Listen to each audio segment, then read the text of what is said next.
Assalamualaikum warahmatullahi wabarakatuh. Perkenalkan, nama saya Ramadan dari Prodi Perbankan Syariah dengan NIM 202405010238. Jadi di sini saya akan membawakan materi mengenai sumber pembiayaan bank syariah untuk menyelesaikan tugas saya pada mata kuliah Sistem Operasional Perbankan Syariah dengan dosen pengampu Dr. Muljibur Rahman, SEI, MESY.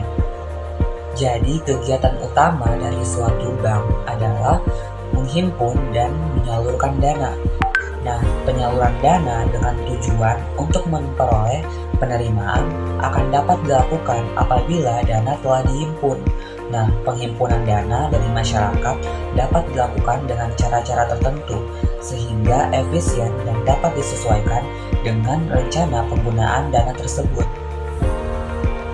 Adapun klasifikasi dari sumber dana bank, misalnya yang pertama adalah dana dari modal sendiri, yaitu dana pihak pertama. Nah, dana yang diperoleh dari bank adalah salah satu jenis dana yang bersumber dari bank itu sendiri, adalah modal setor dari para pemegang saham. Nah, perolehan dana dari sumber ini, yang pertama adalah setoran modal dari pemegang saham, kemudian cadangan laba, dan laba bank yang belum dibagi. Nah, kedua, dana dari pihak luar atau dana dari pihak kedua. Nah, dana ini merupakan pinjaman dari lembaga keuangan dalam bentuk bank maupun non-bank. Nah, perolehan dana dari sumber ini misalnya pada bantuan likuiditas Bank Indonesia atau BLBI, pinjaman antara bank atau call money, pinjaman dari bank-bank luar, serta surat berharga pasar uang. Yang ketiga adalah dana dari masyarakat atau dana dari pihak ketiga, sumber dana terpenting bagi kegiatan operasi bank dan merupakan ukuran keberhasilan bank jika mampu membiayai operasinya dari sumber dana ini. Adapun sumber dana ini misalnya pada giro, deposito, dan tabungan. Nah, kemudian apa fungsi modal pada bank?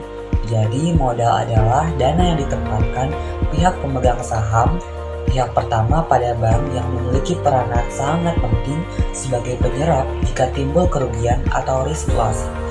Jadi fungsinya menurut Johnson yaitu yang pertama sebagai penyangga untuk menyerap kerugian operasional. Kedua, sebagai dasar bagi penetapan maksimum pemberian kredit. Yang ketiga, modal juga menjadi dasar pada perhitungan. Jadi kesimpulannya, sumber dana bank diklasifikasikan menjadi dana dari modal sendiri, dana dari pihak luar, dan dana dari masyarakat. Adapun fungsi dari modal, pertama, sebagai penyangga untuk menyerap kerugian operasional dan lainnya. Kedua, sebagai dasar bagi penetapan batas maksimum pemberian kredit.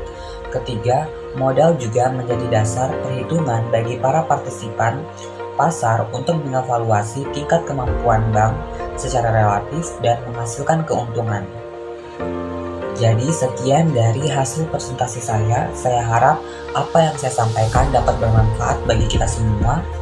Sekian, wassalamualaikum warahmatullahi wabarakatuh.